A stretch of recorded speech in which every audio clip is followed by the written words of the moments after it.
Սովորում ենք մալայերեն։ Դասի թեման է խոհարարական գործ։ Sediakan. Պատրաստել, Masak. եփել, Potong. կտրել, Cincang. մանրացնել, Hiris. շերտատել, Kupas. կեղևազրկել, Basuh. լվանալ, Bilas. ողողել, Keringkan. չորացնել,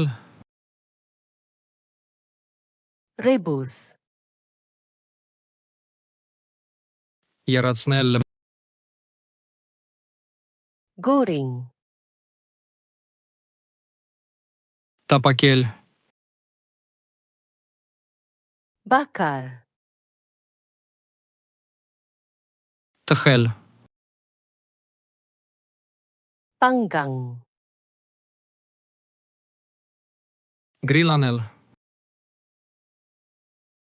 Kukus.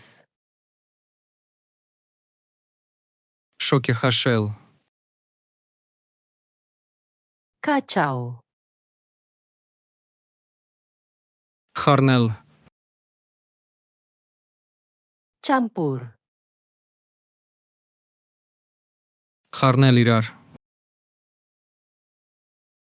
Tuang. լցնել, Tambah. ավելացնել, Panaskan. տաքացնել, Sejukkan. սառեցնել, Hidangkan. մատուցել,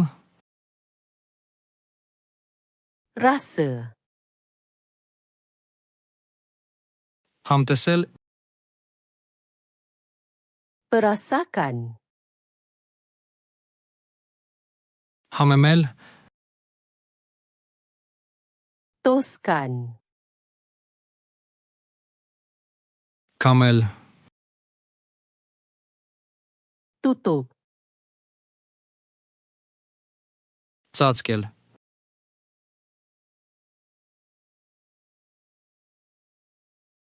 Cincang.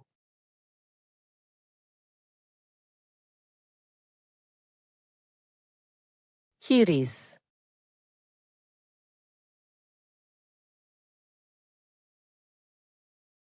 Sejukkan.